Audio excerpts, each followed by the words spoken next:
తిను. బాగుందా? నువ్వు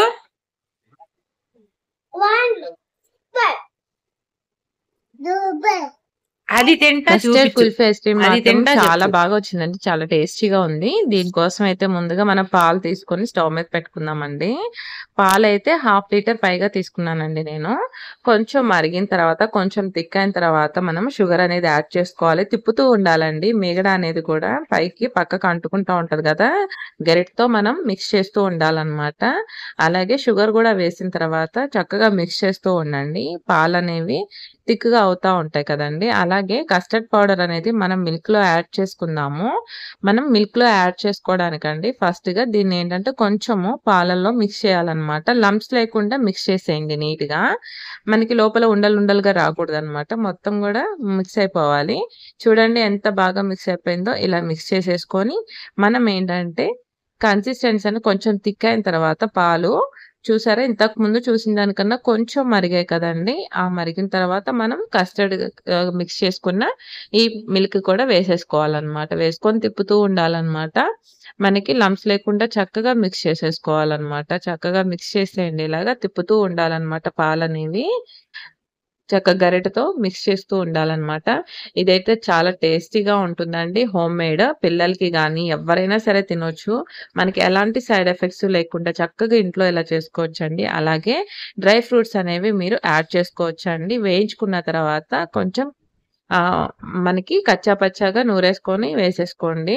మనకి చిన్న చిన్నగా పలుకుల్లాగా తగిలితే బావుంటుందండి. అందుకనే ఇవి యాడ్ చేసుకున్నాను. పిస్తా, బాదాము, జీడిపప్పు ఏవైనా సరే యాడ్ చేసుకోవచ్చు. మీ దగ్గర ఉన్న నట్స్ అనేవి మనం యాడ్ చేసేసుకుందామండి. యాడ్ చేసుకున్న తర్వాత మనకి టేస్ట్ కోసం, స్మెల్ కోసం మనకి మెయిన్ ఇంగ్రీడియెంట్ ఏదైనా సరే మనకి యాలకుల పొడి అనేది ఇంపార్టెంట్ కదండీ! యాలకుల పొడి వేస్తే మనకేంటంటే ఆ టెక్స్చర్ గానీ, ఆ స్మెల్ కానీ ఫ్లేవర్ కోసం ఏస్తాం ఇది యాక్చువల్లీ. మనకి ఫ్లేవర్ బావుంటుందనమాట. తినేటప్పుడు బావుంటుంది. చూసారా? ఇప్పుడైతే మీరు స్టవ్ ఆఫ్ చేసేసుకోండి. చక్కగా కూల్ డౌన్ అయ్యే వరకు ఉంచండి అలాగే పక్కన. సైడ్ పెట్టేసేయండి. మిక్స్ చేస్తూ ఉండండి. మనకి మీగడ కట్టకుండా. అలాగే మౌల్డ్ తీసుకోండి. ఐస్ క్రీమ్ మౌల్డ్స్ ఉంటాయి కదండీ! మౌల్డ్ తీసేసుకొని కుల్ఫీ మౌల్డ్స్ దీనిలోనే మనం యాడ్ చేసేసుకుందామండి.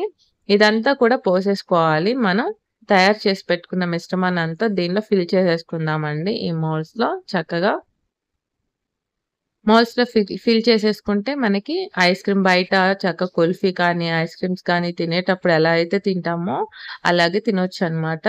చాలా బాగా వస్తుందండి. ఇది మనం డీప్ ఫ్రిడ్జ్‌లో పెట్టేసుకొని ఈవినింగ్ టైమ్ పెట్టేసుకుంటే రేపు మార్నింగ్ కల్లా రెడీ అయిపోతుందండి.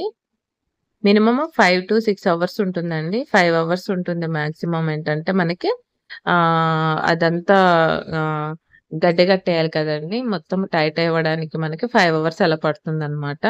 నేను ఈవినింగ్ చేసి నైట్ చేసి పెట్టేసానండి. ఒకదానికైతే మూత దొరకల క్యాప్. మా పిల్లలు ఆడుతూ ఉంటారనమాట.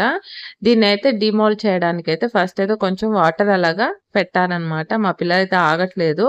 ఓపెన్ చేసేసి స్పూన్ తీసేసుకొని తినేస్తుందనమాట. దాని క్యాప్ అనేది కనిపించలేదనమాట. జస్ట్ క్యాప్ పెట్టి పెట్టేసాను నేను. నార్మల్ మూత పెట్టేసి. మా పాపైతే తీసుకొనే తినేస్తుందనమాట. తీస్తే చక్కగా వచ్చేసాయి చూసారా? వాటర్‌లో పెట్టేస్తే మనకేంటంటే అవి మంచిగొస్తుంది. మా చిన్న పాప, మా పాపైతే ఎక్కడ ఆగట్లేదు తినడానికి. బాగా ఎంజాయ్ చేశారు. మీరు కూడా ట్రై చేయండి. కామెంట్ చేయండి. సబ్స్క్రైబ్ చేయండి. Bye bye.